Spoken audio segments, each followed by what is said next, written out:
Opening our hearts to true riches. Magsusuri ng puso sa tunay na yaman.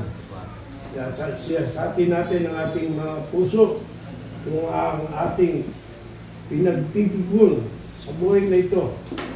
Bibigyang pansin at talaga ay yung tinatawag na tunay na yaman. Wala pa rin? Yun. So, ang talatang ito ay bahagi ng isang mas malawak na aral dito sa Ebanghelyo ni Lucas, kung saan tinatalakay ni Jesus ang issue ng materialismo, ang tamang focus ng puso, at ang mga prioridad ng isang alagad.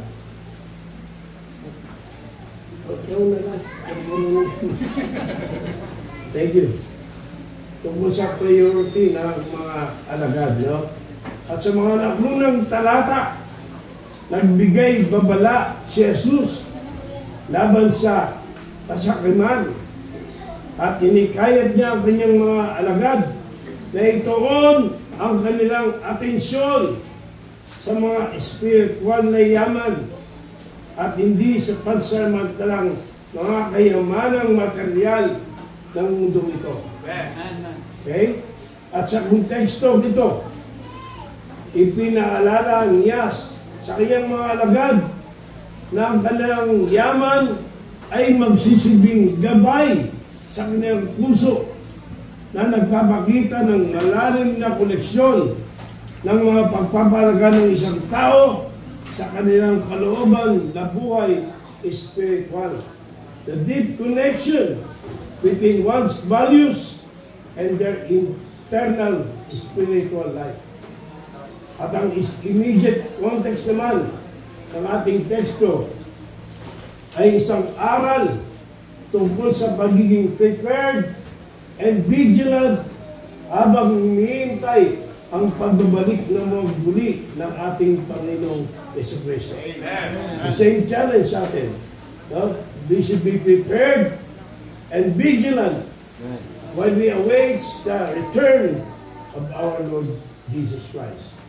At pagkatapos niyang magsalita tungkol sa pagiging mayaman sa harap ng Diyos at hindi pagtitipon ng mga yaman sa lupa, maaaring nakawin o masira, kundi sa langit na yaman na tiyak na walang hanggan.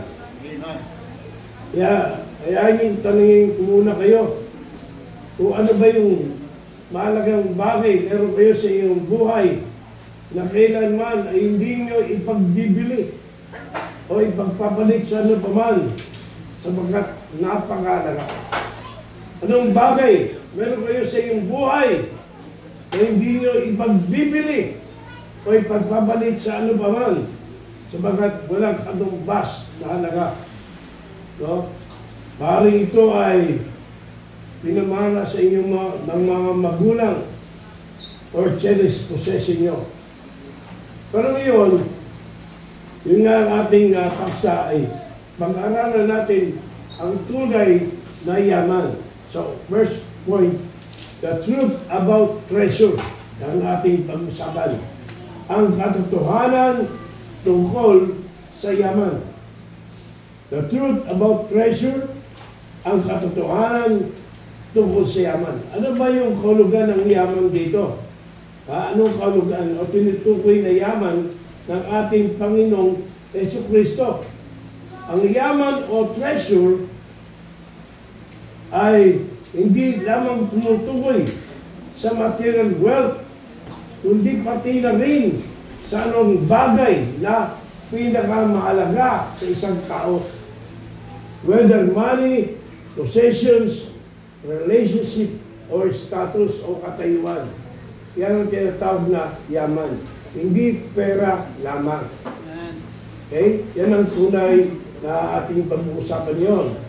At under point number 1, pasinin natin that treasure is a testament to our trust. Ang yaman ay patunay ng ating pagtitiwala. Testament to our trust, patunay sa ating pagtitiwala. Ang mga bagay na tinuturing nating yaman ay nagpapakita kung saan natin inilalagay ang ating pagtitiwala at pag-asa. No? Ano ba pinagtitiwalaan mo at pag-asa mo sa buhay? So the things we treasure reveal where we place our trust and hope. Kapag ang isang tao ay nagtitiwala sa pangmundong kayamanan, doon niya gugugulin ang kanyang lakas at buhay sa pagtitipon ng kayamanan sa lupa. At dahil dyan din niya totoong maranasan ang tunay na kapayapaan at kasiyahan. Kailan lang nagulat tayo.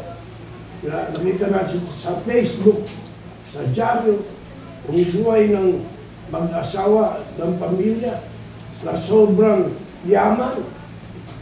Ilang sasakyan na mamahaling sasakyan. No, nagulat tayo, nainggit tayo. Ayun mo mamin. Dami, ang bahay, ang laki-laki. At may mga deklarasyon na milyon-milyon ang halaga.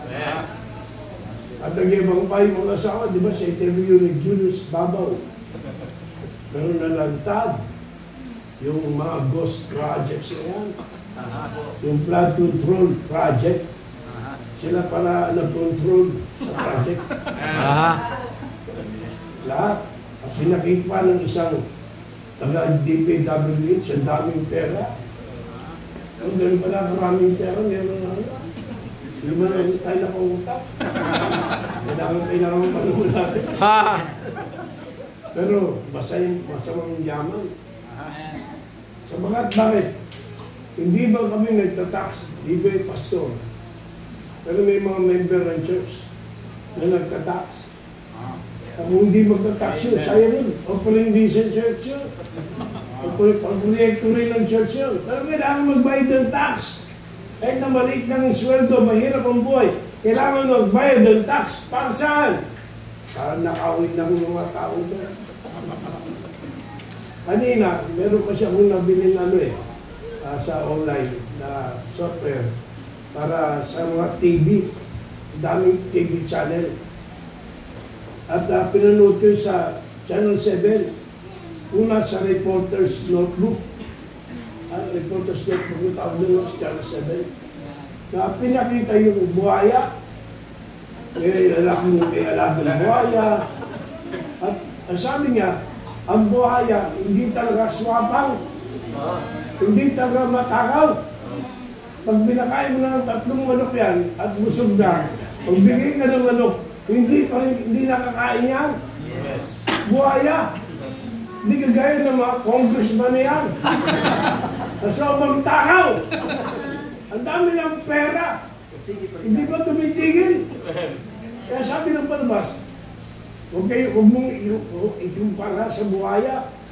Yung mga congressman na yan, nakakaya. Ang buhaya kasi hindi ganun katakaw. Sabi ko, hindi pala ikumpara sa buhaya, nakakaya, no? Kaya, ngayon natin kukumpara yung mga demonyo niya, no?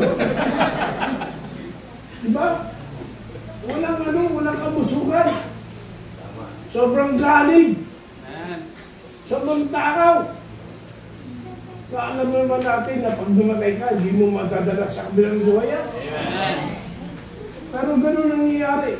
Ang problema noon ay problema rin ngayon. At mas malala pa. Si Jexy Caso naman, pagsunod palabas habang naghahanda ko, pinalabas yung isa, dismaya. Si Vito yun si Vizcaya. Hindi lang flood project ang issue dyan. Sa mga flood project nila, walang nagawang maayos.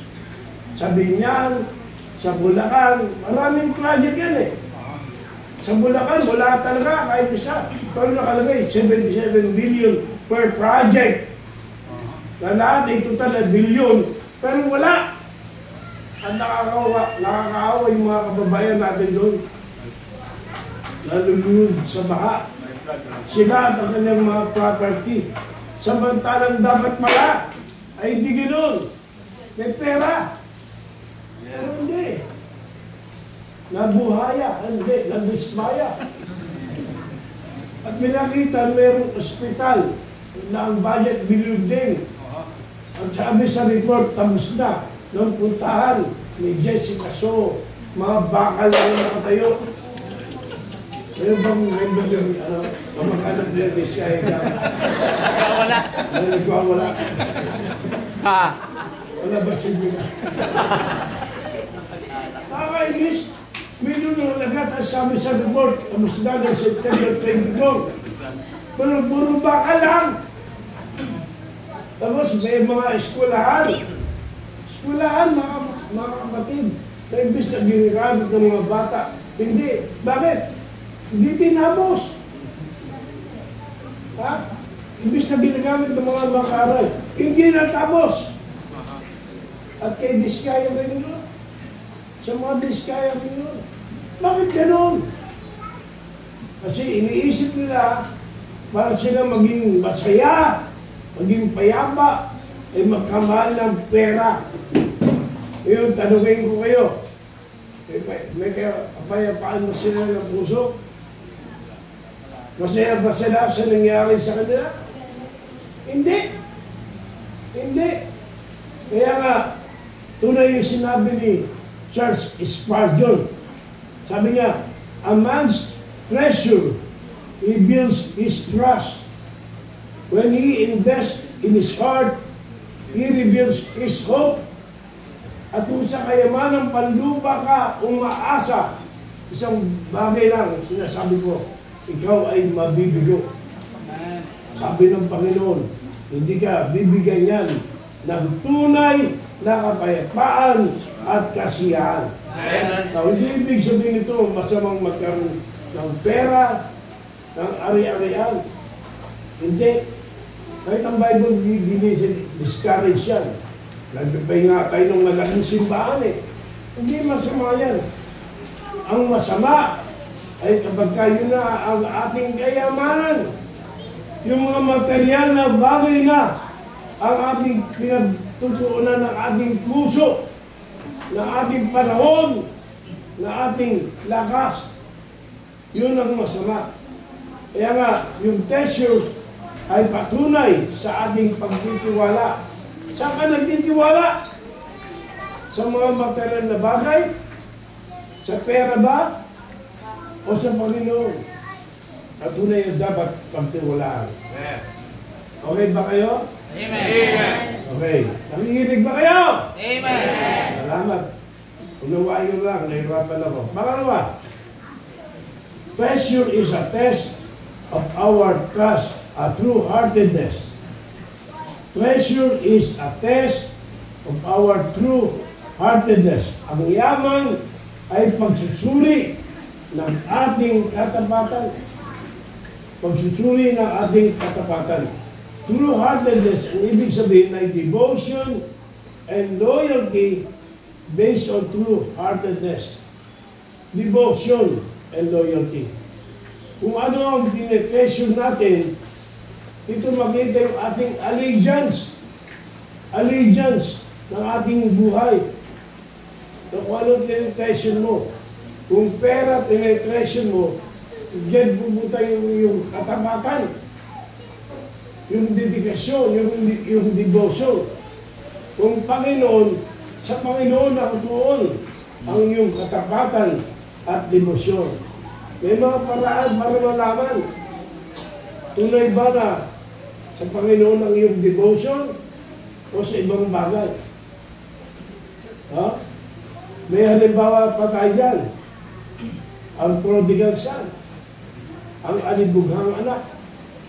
Na pinakita niya na akala niya ang kayamanan ng kanyang ama ang magbibigay sa kanya ng totoong kapayapaan at kaligayahan. Nalipat ang pag-ibig niya dapat sa kanyang ama, sa yaman ng kanyang ama.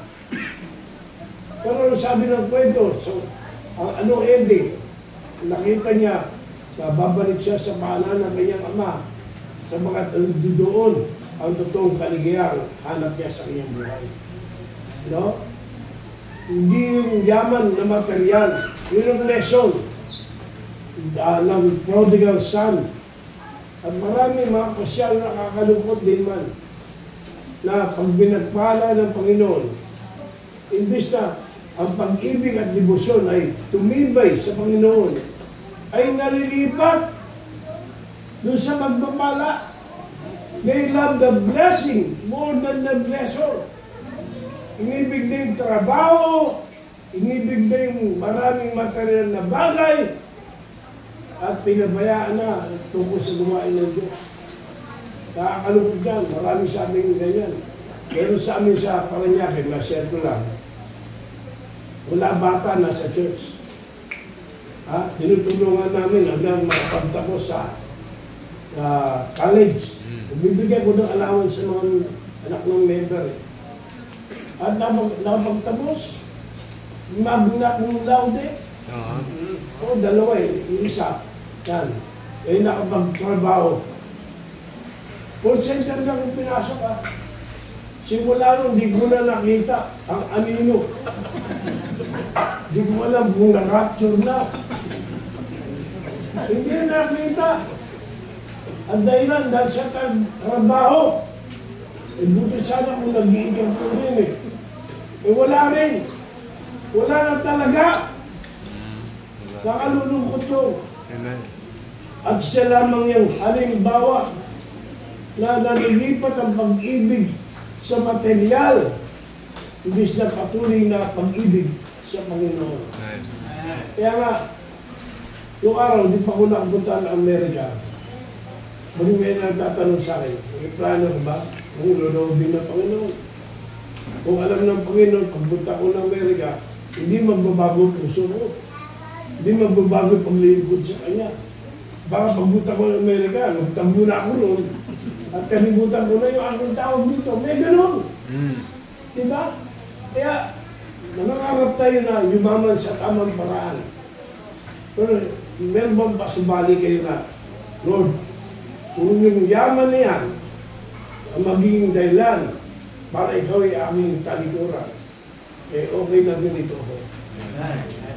Kung church namin ay lalaking kagaya kay Pastor Mer, na hindi katulad ni Pastor Mer, mananatiling naglilingkod sa iyo. Kami iyayabang. Papasok kami sa politika.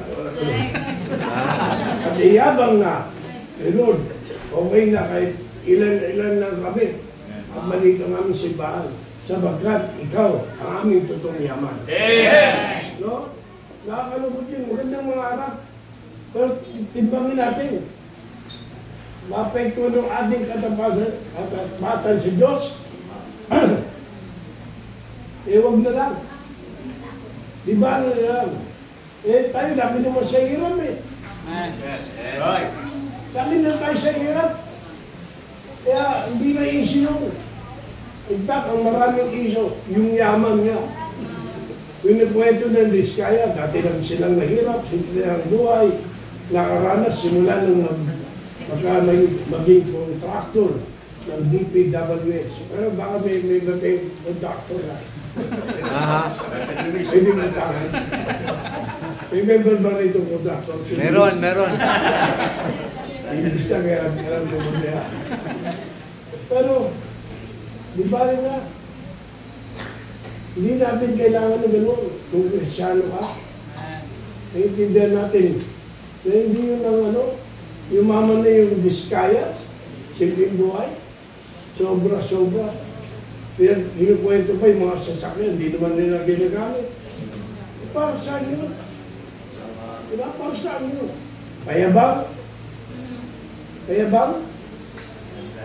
So, ang yaman ay pagsusuri ng ating katapatan. Ano ang yaman mo sa iyong buhay? Yan ba'y nagdudulot sa iyo ng katapatan sa Panginoon? O yan ang nag-aatid sa iyo para talikuran ng Panginoon? Don't forget the prodigal son.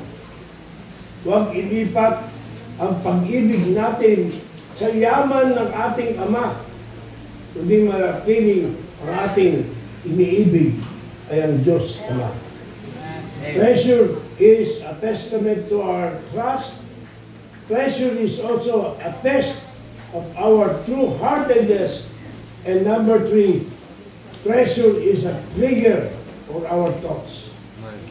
Ang kayamanan ay panggising ng ating kaisipan.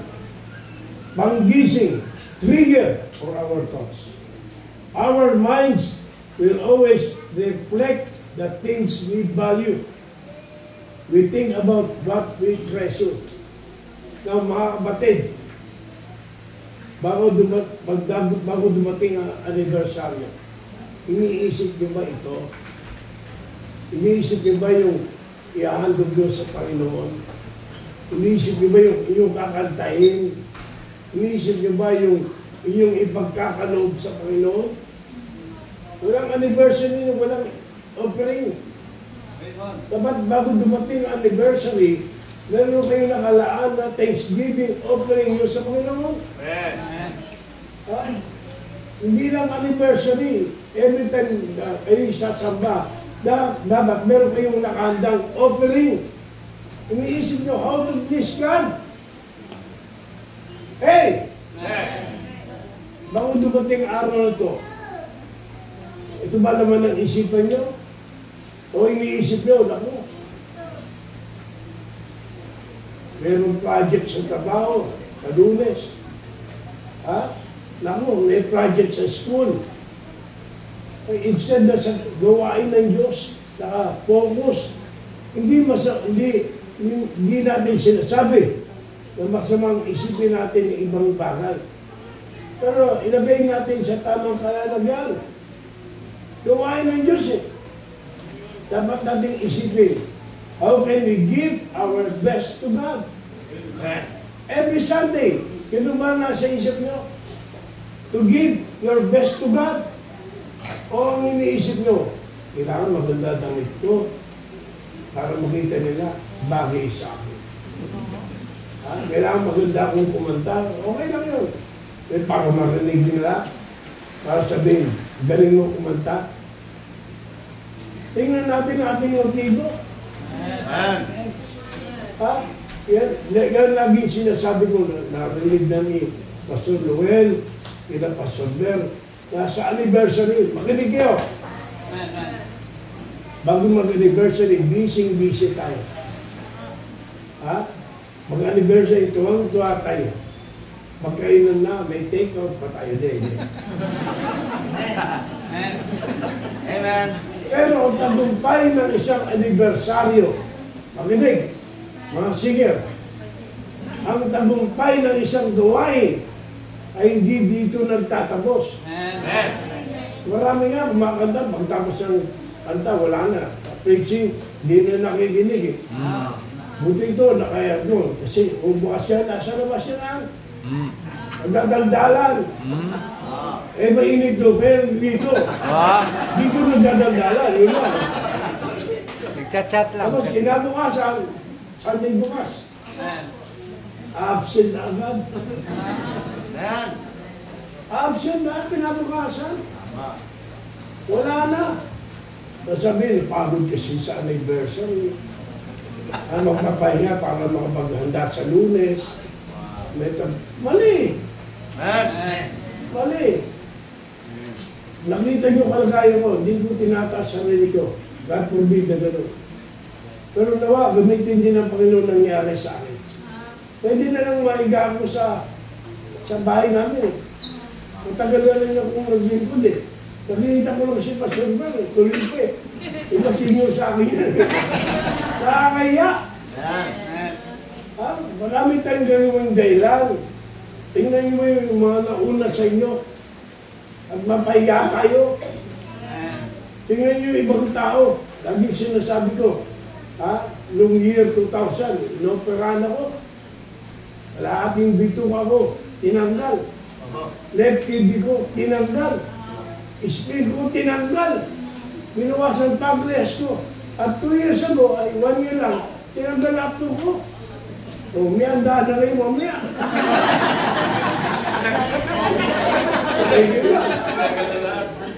Papaitan. Tinanggal na. Papaitan. Ikaw, buo ang bituka mo. Lakas mo kumain mamaya, buo. Dalawang kidney mo. Wrestling ka. Wrestling, medyo anti-body organ yan eh. Nung bagong natapos akong operahan, sa PGS, dumadaan ako sa mga may sakit na malala. Malala, nakakansya gano'n. Gusto nung klinika ng doktor. May nagsabi sa akin, sabi, wala kang sinipasyon. Ako, mag-ingat ka, wala kang major anti-body organ. Kaya sabi ko sa doktor, Doktor, ito ba yun na mahina ako sa mga may sakit, hindi dapat ako lumalaki? Oo. Bakit hindi mo ako sinabi? Dumadaan ako sa mga may sakit. Mga kapatid, papalag ka. Inggit ako sa'yo. Buo katawan mo. Ay, lakas mo kumain mamaya. May take out pa yan. Hindi ka nakakaingit kung tatamad-tamad ka sa gawain ng Diyos. Kung hindi ka maninindigan sa paglilingkod mo sa Diyos. Kaya Ricky, nagagalit kami, pinagsasabihin natin, pahinga ka na rin. Hindi makatayo. Pero nakita namin, bago, happy birthday nga, nag-online Bible school pa. Nag-online preaching. Alam niyo ba, pareho kami ng paninindigan yan. Sinasabi namin, kung mamamatay kami, gusto namin mamatay, natapat sa Panginoon. Amen! Na naglilingkod sa Diyos. Kung mamatay ka na rin lang eh, sasayangin mo pa yung panahon. Amen! Eh sabi na iba, bata pa ako, wala pang sakit. Naku, wala ko sa edad yan. Amen! Habang buhay tayo, dapat isipin natin na tayo gamitin ng Diyos. Mapaglingkod sa Panginoon. Yun ang ating nasa isip. Amen! Kaya nga yung yaman, nangigising ng ating kaisipan. Yung mga taong namatay, isipin din natin, paano kung ikaw naman mamatay? Haharap ka sa Diyos. Mapatunayan mo ba yung katapagan sa Panginoon? Kaya sabi ni John Owen, paborito ni Pastor Guerrero, sabi ni John Owen, the mind follows the heart. If the heart treasures the word, the mind will meditate on the word. Yun yun, kung puso mo, pinapalaga ng mga bagay lamang sa mundong ito, ayun lagi mo iniisip. Hindi mo pinag-aanda ng paglilingkod sa Diyos, hindi mo pinaninindigan ng paglilingkod sa Diyos, hindi yun ang mahalaga sa iyong buhay. At sana hindi man tayo gano'n.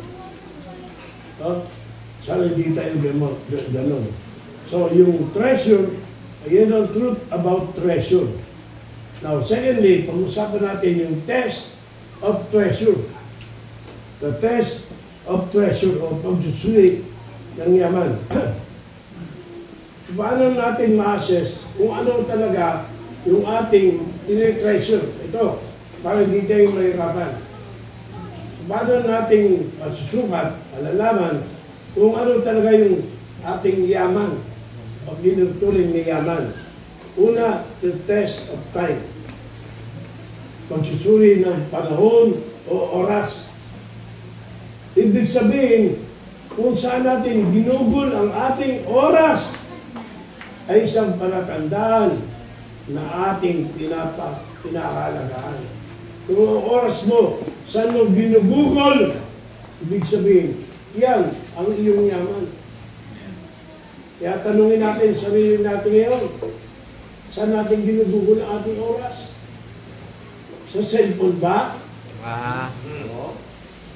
Sure. Sa mga games ba? Sa pag-boyfriend ba? Pag-girlfriend ba? Saan mo ginugugol ang iyong oras? Kasi kung ano ang mahalaga sa'yo, yun ang paglalaan mo ng totoong panahon. Again, hindi ko sinasabi na inaalisan tayo ng anumang karapatan sa ibang bagay sa buhay. Pero pinag-uusapan natin yung prioridad. Ano ang ilang oras ba ginugugol mo sa devotion? Nagugugol ka ba ng oras magbasa ng Bible? Manalangin sa Diyos? Ha? Sabi mo, mahal mo si Lord? Eh, tanong ko, ilang oras ginugugol natin? Anong nililigawan ko pa lamang si Sarson? At nung bingwit ko kanyang oo. Nung panahon na yun, wala bang text. Sulat pa yun. Talagang, nag-JMD yan eh. Pero sinusulatan mo ba? Magkikita mo, susundin ko sa iris, may sulat ako sa kanya. Siyempre, nag-expect din ako. May sulat din sa akin. Diba? At yun ang palitan ng usapan, ng pagdumahal. Sa atin, mayroong sulat ang Diyos. Ang Biblia. Amen. Binabasa ba natin? Ginugulan ba natin ng panahon? O yung dinadaan mo lang sa text. Puro text na lang, puro cellphone na lang tayo. Kaya yung oras, panahon, yan ay test para sa kung ano ang ating pleasure. Kung ano ginugugol natin ng oras, yun ang palatandaan ng ating pinahahalagahan. Itong year 26, gaano karaming oras binigay mo sa Panginoon? Ang iyabang nating umasap, umorma, nasaraban tayo. Pero tanong, araw-araw, anong ginagawa mo? Do you read your Bible? Do you talk to God in prayer? Do you share the gospel? Sorry po minsan ako mag-preach ito, baka hindi na maulit. Tamatan tayo. Kung tamatan tayo, walang plastikan dito. Suriin mo yung oras na ginugugol mo sa gawain ng Diyos. Pangalawa, the test of talent. Suriin mo yung talento. Anong ginagamit mo? Diba minsan pag may outing tayo, lalo ba, swimming, diba? Alam na natin, galing. Maaga-maaga nasa church. Ang swimming, diba? Yun ang late, tapos mali. Diba sa church ang natutulog eh. Yun, no? Para sigurado. Yun, no? Tawa ka ng tawa, baka ikaw. Gali, oh. Pero pag nasa swimming, di ba hindi may iwasan na yung video okay? Ako, tinitingnan ko lang eh. Hindi ako sumali Bakit gagaling kumanta? Ako babanata kita. Pakanta-kanta pa, na-stroke, 100, ba? Kinabukasan, nasa church. Kung kanta ka na kanta sa video okay. Sa church, hindi ka man lang makakanta. Sa Panginoon, hindi ka man lang makakanta. Bakit? Dahil walang isyo? Kaya yung gano'n? Right. Minsan galing mag-gitar. Buto na kung galing mag-gitar na iba.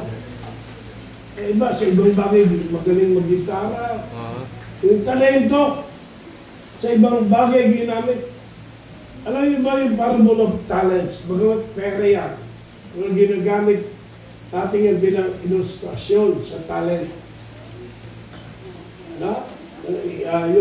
Yung faithful na alipin, yung tapat na alipin. Ano ginawa niya? Wala nang umalis yung master. Pamakinig, umalis yung master. Iniwanan sila ng talento. Hanggang bumalik yung master. Ang isip sila ng paraan para tumubo yung kanilang talento. Ang dumami. Kaya gano'ng ginawa nila. Nung pabalik ng master, nakita yung kanyang ginawa. Ang sabi ng Panginoon, well done, the good and faithful servant. Pero may isa mo, walang ginawa. Sabi niya, binaw niya sa lupa. Walang nangyari. At dahil ay kinondem ng Diyos ang kanyang ginawa, ang nangyari sa kanyang talento. Hindi dinamit, hindi hinusay. Mga kapatid, ang katapatan sa Diyos, nakikita rin sa paggamit natin ng ating talento para sa kanyang gawain. Tama yan, mga bata, na ginagamit nyo sa Panginoon ang inyong talento. Pero paano naman ang iba? Ginagamit nyo ba yung talent para sa Panginoon?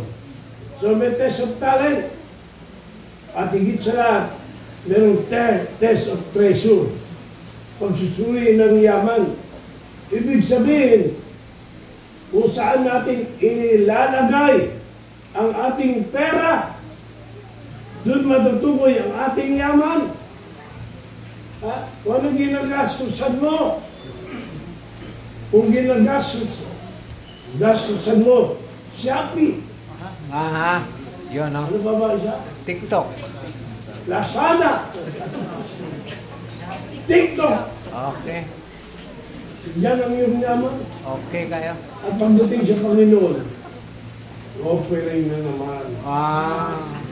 Pag binabi ni Pastor, kung saan natin sumalakay, sumalakay na naman. Sumalakay na naman. Nakakalungkot doon. Nagtatawa ng iba pag nakakalungkot yan. Kaya, doon naman pagmamalaki rin sa church namin, kahit na hindi man gano'ng kayaman. Na sabi ko, walang service na walang offering. Every service, kahit na magkano yan, ang babaeng balod, 2 lekta lang yan. But she understands that offering something to God is important. Right. Hindi nga nag-offering, doon pa sa tapat ng aircon na-upo eh. Grabe. Pwesto ko yan ha. Gusto pa sa aircon, gusto pa sa ventilador. At pagdating ng kainan, may take-out pa. Hey, ikaw yun. Mali. Dapat, tingnan natin, pinapalagan ba natin yung mga bagay ng Diyos?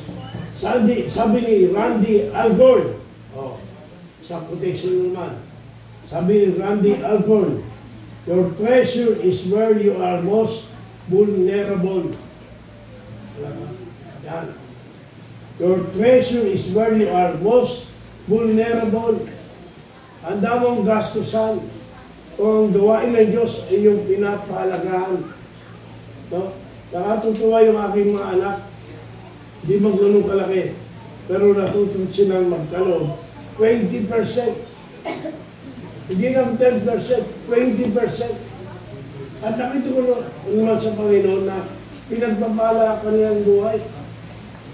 So, ang aking manugang nung panahon ng pandemic, doon siya nanganak. Nagkaroon ng bleeding.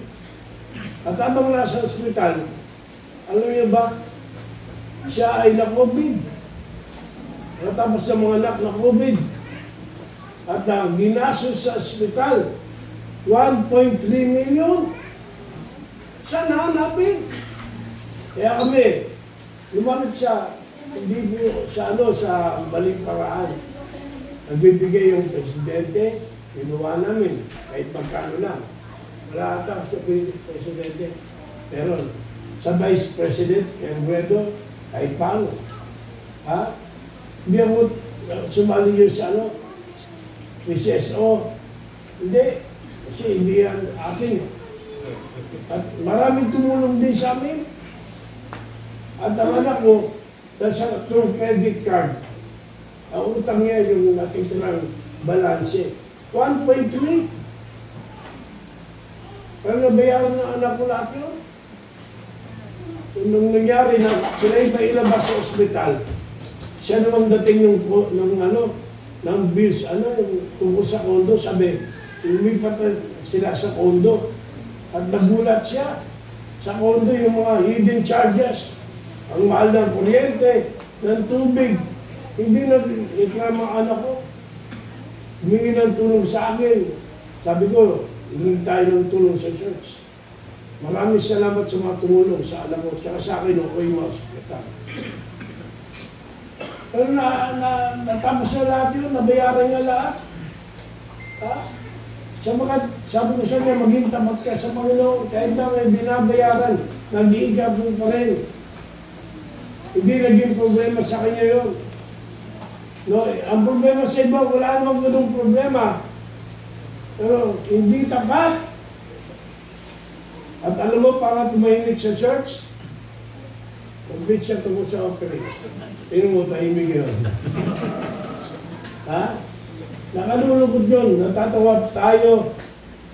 Pero, isang nakalulugod na bagay. So, siyasatin natin yung test of pressure, test of time, test of talent, and test of treasure. Naiwanan ko yung page 13. Nasa sigis na kami nung malaman ko wala. Lipad ng hangin ng pangatlong page. Kaya sa cellphone na lang. May kausap pa! Amen! Kapit bahay! Now, number 3. Yung transformation of treasure. The transformation of treasure. Ang pagbabago ng yaman. Ano ang nangyayari kapag nagbago na yung yaman natin? Yung inilalaanan natin ang ating yaman sa Diyos. Ha? Ano mangyayari? Kasi pinaliwanag na sa atin. Ha? Ang yaman sa Diyos ay mas dapat nating piliin kaysa sa material na yaman. Ano mangyari? Una, magkakaroon ng shift to spiritual treasure. Paglipat sa spiritual na yaman. Pag inilipat natin ang ating focus sa mga yaman sa langit, tayo makakaranas ng spiritual na paglago at pagbabago. Spiritual na paglago at pagbabago. Marami ako nakita mga klase na mayayaman na, nasa Amerika na eh. Pero kahit na hindi ako mayaman, pero kang kabayapaan sa puso mo, galak sa buhay mo, na hindi matutungbasan ang yaman. Hindi matutungbasan ang mga bagay na yun. Tapos malalaman mo may problema. May problema silang mag-asawa, problema yung anak. Ay, di ba nila? Hindi ko gusto yung gano'n. Umalaga sa akin, maayos ang aming mag-asawa, maayos ang aking mga anak, at maayos ang aming iglesia. Hindi man marami, pero tapat na naglilingkod sa Diyos. Okay na yun. Kung dagdagan ng Panginoon, okay din. Pero para makipagpaligsahan tayo, kailangan mayaman ng simbahan, mayaman tayo. Well, mali. Mali ang iyong pinapaalagahan. Kaya sabi ni A.W. Tozer, a man who treasures God will always find his heart expanding with joy. A.W. Tozer, a man who treasures God will always find his heart expanding with joy. Mayroong kagalakan na hindi maagaw ni naman. At ito ay lumalago pang kagalakan. Okay, sana maintindihan nyo, nahirapan ang magsalita. Nandiyan pa ba kayo? Ha? Ito, nandiyan ba kayo? Okay. So yan yan. Receive to spiritual treasures. Secondly, receive to service over tutelage. Tutelage. Ano yung tutelage? Hindi tutulayan na. Kasakiman. Paglipat sa paglilingkod kaysa sa kasakiman. Yan ang ibig sabihin ng tutelage. When self-interest overshadows the responsibility of caring or guiding others. Pagiging makasarili, babalik naman tayo sa organic na ninakaw na kayamanan ng gobyerno at nagpapahirap sa ating bansa. Hindi pala mahirap ang Pilipinas eh. Hindi talaga mahirap ang Pilipinas. Marami nang magnanakaw. Kaya iba, pasok sa politika, hindi naman lahat ang nakalulungkot nangyayari sa ating bayan. Ang pagbabago ng yaman ay nagbabago na ating puso mula sa mga sariling hangarin tungo sa paglilingkod sa Diyos at sa iba. Alam mo, solusyon para sa ating gobyerno, makilala nila ang Panginoon. Amen. O, pagagalit tayo pag walang magagawa yan. Pag-pray natin na maligtas sila. Bakit po? Kasi yung magbabago sa kanilang prioridad. Makita nila, hindi yung pagiging makasarili, kundi pati ang gawain ng Diyos ay kanilang bibigang halaga. Sa Acts 20, verse 35, buksan niyo po yung Bible niyo. And kindly, sa Acts 20, verse 35, sabi dyan, Acts 20, please. Maganda pala, nagbubukas ng Bible kahit paano eh. Nasanay na kasi nasa TV yung ano eh. Acts 20. Pwede mo bang pakibasa ang sabay-sabay? Okay, Acts 20. Wala ba sa ano? Handa. Para bang gising. Nagre-ready na yung mga ano eh. Kumain mamaya eh. Nagpapalakas na eh. Magaling mo na kayo oy. Acts 20 verse 35. Handa. Basa. I have shown you all things, how that delivering the Holy Spirit. Dito wala eh. Pahilo pa ito eh. Kasunungan, tandaan mo ito ha. Uli sa pagkain ito. Ulit, sabay-sabay. Basa. I have shown you all things, how that delivering the Holy Spirit. And remember the words of the Lord Jesus, how he said, it's more blessed to give than to receive. It is more blessed to give than to receive. Nakwento ko na, and modesty aside, sa Panginoon, ano natin. Mahirap lang church namin. Pero baka may pangangailangan ng pastor, ang church, nag-aanda, kami. Kahit balik talaga, tumutulong kami. Tumutulong. Hindi ko inisip na gagantay sa amin ng tulong yung tinutulungan namin. Hindi. Kasi naniniwala ko sinabi ng Bible. It is more blessed to give than to receive. Kaya natulong kami. Yung mga member, mga anak ng member, sabi ko sa inyo, alos, yung libo rin ang ginagasos. Every week, bibigyan ko ng allowance mula sa elementary hanggang sa college. Kahit po nga yung iba, nawala na eh. Meron ba isang lalaki, sabi nila, "Hoy, mag-church ka ba yan?" Ako, finish, endo na. Sabi, endo na ako dito. Finish mo ka. Endo na. Pero hindi naman sa kanila ginagawa natin yan eh. Para sa Panginoon eh.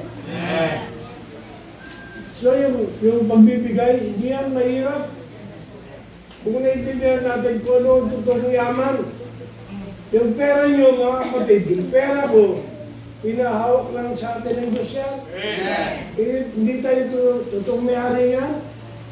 Bigyan tayo ng malaking porsyento kung tutusin. Pero may porsyento na para sa Diyos. At humingi siya ng ating katapatan para tumulong kahit paano sa iba.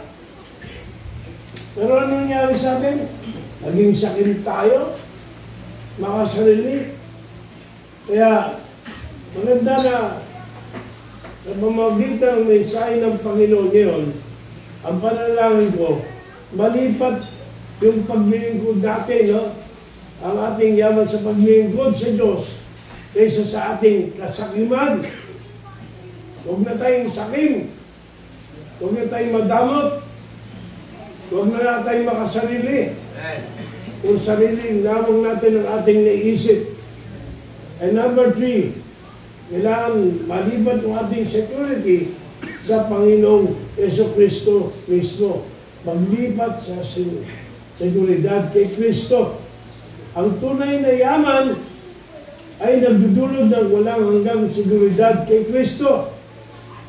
Hindi pansamantalang kasiyahan. Alam niyo, maraming hirap sa buhay Kristiyano. May mga pag-uusig. Alam niyo ba ng first 2 centuries? We said first 2 centuries. 2 billions ang mga namatay dahil sa pananampalataya kay Kristo.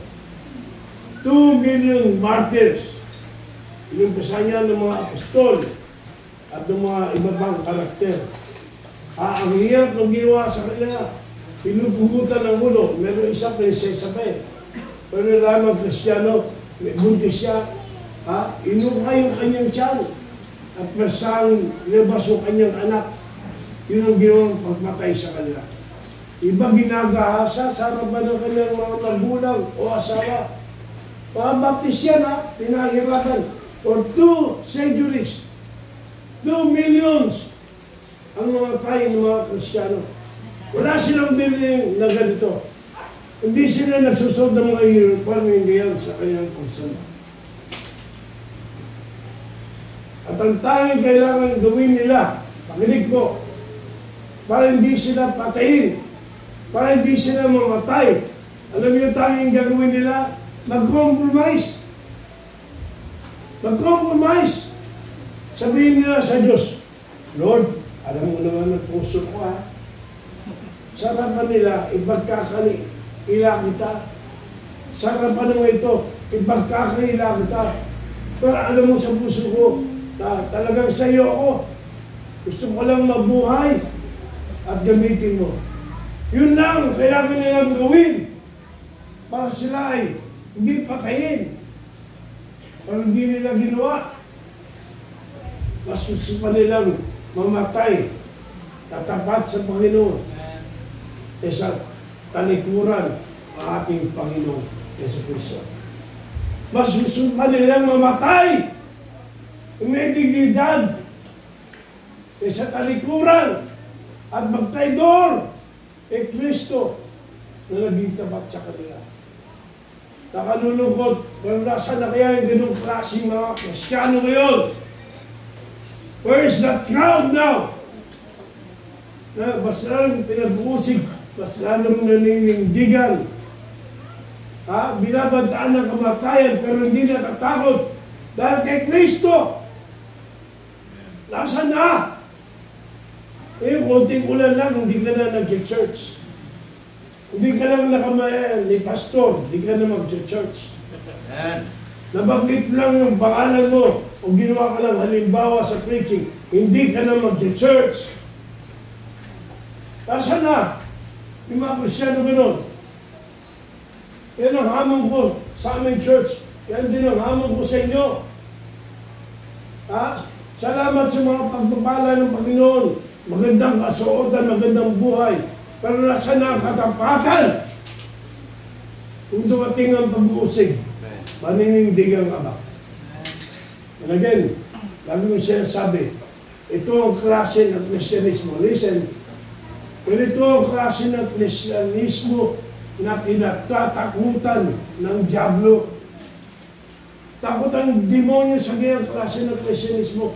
Hindi takot ang demonyo sa malaking building, sa magarang uniforme, sa magaling kumanta, salamat sa magandang kumanta. Pero hindi dyan takot ang demonyo sa maraming attendance. No. Takot ang demonyo sa mga Kristiyano na mas pinag-uusig, mas naninindigan, mas pinahirapan, mas lalong tapat. Imagine niyo yung kamatayan kay Bartolome lang, nakakalaan yun eh. Binabarata ng buhay. Sobrang sakit eh. Nahihimatay siya. Pero pagmulit yung kanyang isipan, yung kanyang malay, nag-preach pa rin. Hindi po yung panahon na makatalo. Huwag natin isipin, aawa naman sa verse 2nd century Christians na mga talunan. Hindi! Yung mga yan, pinapatay, pero nagpupuri sa Diyos. Amen. Nag-preach ng gospel. Hindi umiiyak na parang walang pag-asa. No! They died in victory and not as victims. Pero ngayon, konting bagay lang, nakalulungkot. Mas na tayo, ano mo, napakatapat natin talaga. Pero sa totoo lang, alala mo ang katapatan ng isang tao ang dumating ang pagsubok at paglusig. At doon naman, takot ang dyablo. Ha? Kaya sabi ni R.C. Sproul, okay, we're almost done, mga kapatid. Sabi ni R.C. Sproul, pakinggan nyo, the true treasure is not found in the things that perish, but in the eternal security we find in Christ. Yung mga ninuno nating baptista, mga baptisyon, ha?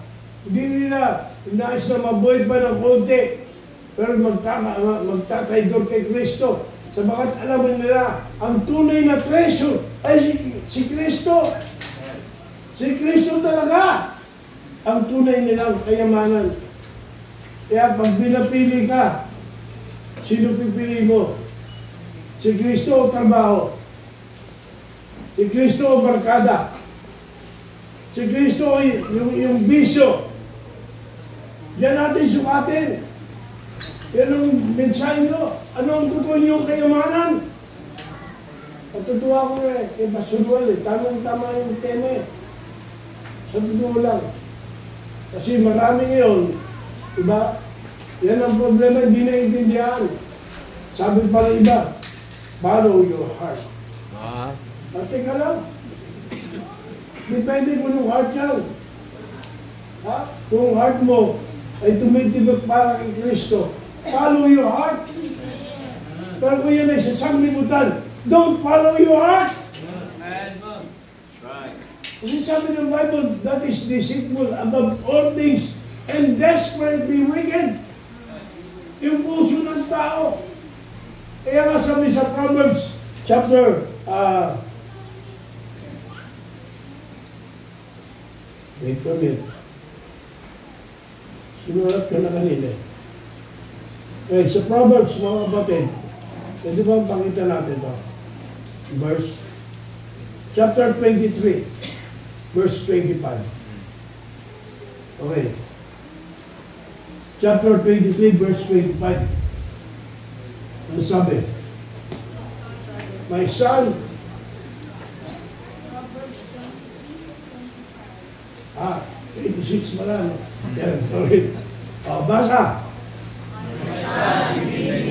Wala na naman ito. O, teka lang. Magkaisa kayo. Anniversary niyo. Magdiwang. Okay. 1, 2, ready, go. My son, give me thine heart, and let thine eyes preserve my ways. Yan, malapit na magkaisa. Bigay natin daw ang ating puso sa Panginoon. Pag ginawa natin, we will follow His ways. We will follow His will. Hindi yung susundin natin ang gusto ng puso mo. Eh, pastor eh, pogi. Eh, sa church walang pogi. Huwag ka naman. Ha? Meron pa nagsabi, Lord, kung di siya para sa akin, ako na lang para sa kanya. Ang bihira ka naman. Dinidiktahan pa ang Panginoon? No. Si Kristo ang ating tunay na seguridad. Siya ang ating tunay na kayamanan. Kaya hinihingi ng Diyos ang ating puso. Ha? Ang ating puso. Sabagat ang hindi binigay na puso sa Diyos, yan ay desperately wicked. Masama. At traidor. Na panguli na. Pahuli na. O, tumayan na kayo. Pahuli na. The treasure of throne of God or heaven. The treasure, ang yaman ng langit. So ano ba itong tunay na yaman ng langit? Ano ba yung tunay na yaman ng kaharian ng Diyos? Una, ito ay hindi nagbabagong yaman ng langit. The immutability of heavenly treasure. Ang yaman sa langit ay walang hanggan at hindi nagbabago. Hindi tulad ng mga material na bagay na nabubulok at nawawala. Grabe, matagal na yung bahay namin dyan sa JB. Nakailang paayos na kami. Pero diyan kami. Lumipat kami 1982. Bagamat ang bahay namin, yung kubo lang dati, 1969. Yan na kami sa JB. So yung bagong bahay namin, mga 1985. Ganun lang. Ilang taon na yun. Marami nang pinaayos. Kasi anumang ganda ng bahay mo, yuyuma rin yan. Masisira rin yan. Hello? Magbubulok din yan. Hello? Ganun din mo talaga. Paano kayamanan na pinangako ng Diyos ay hindi nagbabago, hindi nasisira, hindi nabubulok. Kaya sabi nga sa Matthew 6:20, Matthew 6:20, sabi ng Panginoon. Ha? Basa ulit. Basa po ulit. Handa, basa. Lay up for yourselves treasures in heaven, where neither moth nor rust doth corrupt, and where thieves do not break through nor steal. Kung mag-ipon daw tayo kayamanan sa langit, hindi kinakalawang o nasisira at hindi nananakaw. Kung matalino ka, naintindihan mo sinasabi ng Diyos, alam mo natin na totoong kayamanan. Sa langit tayo mag-ipon. Hindi masamang magkaroon tayo ng property rito. Pero not at the expense na binabalwala natin ang ating totoong tahanan at totoong kayamanan sa langit. Sa langit. Okay? So, immutable. Ibig sabihin, hindi nagbabago. Pangalawa, immense o malaki. Immensity of heavenly treasure. Ang kalakihan ng yaman ng langit. Ang yaman ng langit ay hindi masukat. Higit sa anumang kayamanang maaring taglayin sa mundo. Kaya nga, ang sabi ni Jonathan Edwards, in the riches of grace, there is no end. In the riches of grace, there is no end. May infinite rewards ang mga naglilingkod sa Panginoon. At walang katapusang gantimpala kahit sa maliit na akto ng pag-ibig sa Diyos.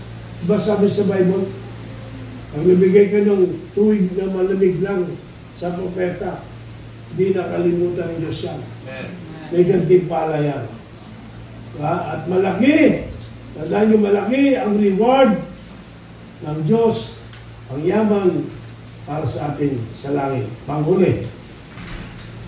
Okay. The invitation to invest in heavenly treasure. Pasensya na. Okay. Paanyaya na mamuhunan sa yaman ng langit.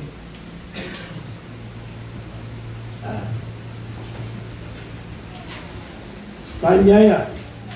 Ano sabi ng Bible? Tingnan niyo po sa 1 Timothy.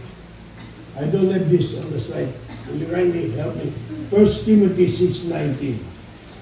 1 Timothy 6:19. Nandiyan pa ba kayo? Amen. Okay. Salamat. Tinulungan niyo ko. Nahirapan ako eh. Pero basa uli. Handa? Basa. Laying up in store for themselves good completion at any time around, and they will be able to compare life. Magtipon daw tayo ng kayamanan. Hindi dito sa lubang ito. Kundi sa langit. Mag-invest tayo. Mag-invest tayo ng kayamanan sa yamang hindi nasisira at hindi nanakaw. sa langit. Doon ang investment natin. Every service you've done for the Lord, that is an investment. Every money you give for God, that is an investment.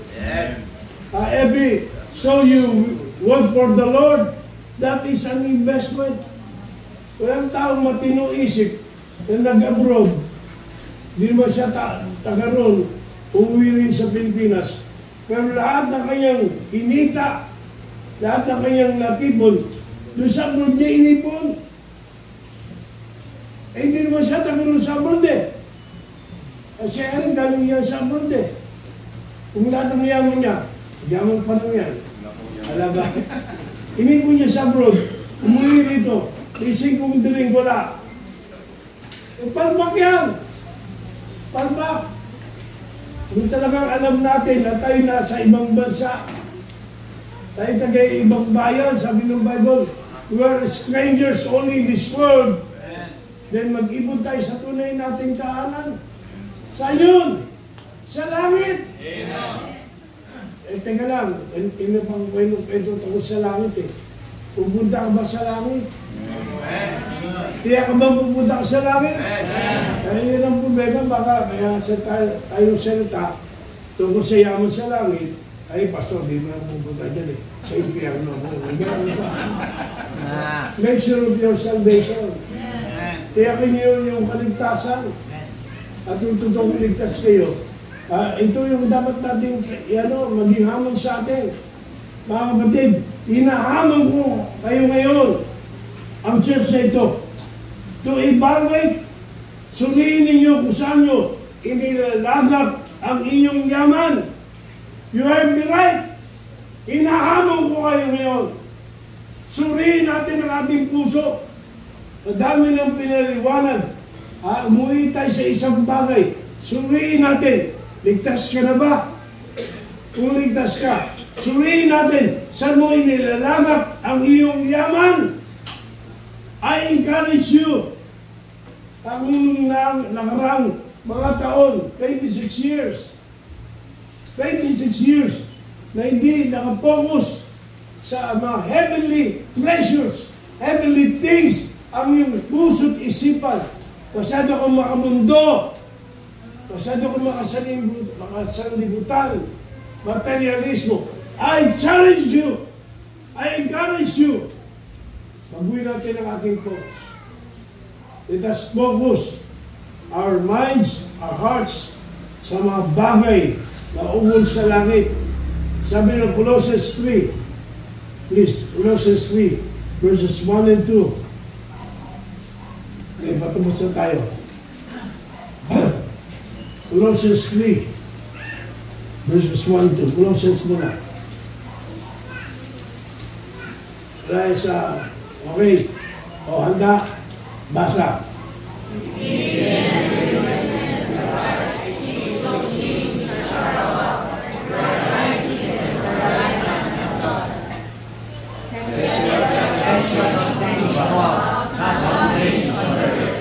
So, we should shift our focus sa tunay nating tahanan kung Kristiyano ka, sa mga bagay na hindi pang material at pang mundo, kundi pang langit, heavenly treasures. Kaya sabi sa atin, sa ating teksto, where your treasure is, there will be your heart also. Kung saan ang iyong yaman, naroon din ang iyong puso. Nawa ang ating mga puso ay magmahal kay Jesus nang higit pa kaysa lahat ng bagay sa mundo ito. At manalangin ka ngayong gabing ito. Ask God to help us align our hearts with His purposes. Na tayo magtipon ng kayamanan sa langit. Hingin natin sa Diyos yan. Hindi natural sa ating mga tao yan. We should seek God's help. Baguhin niya yung ating focus sa buhay. Saan ang ating yaman ay matipon doon sa langit. Hingin natin sa Diyos at tulungan niya tayo. At sa pagtatapos, Ilang quotations na lang sa pagtatapos. Una, kay Agustin, ay basa.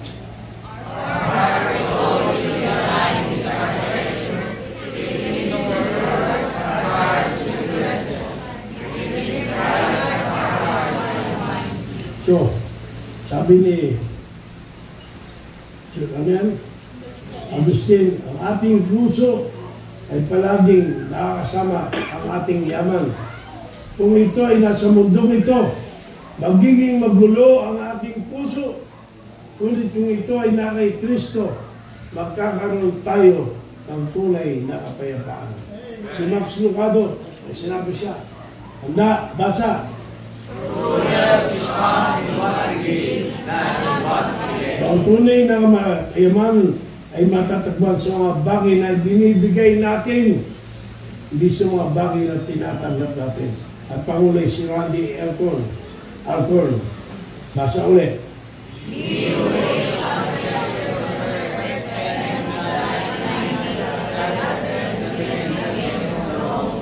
Ang nagpapayaman sa mundo ay gumugul ng buhay sa pagkakat sa abdang hindi tama.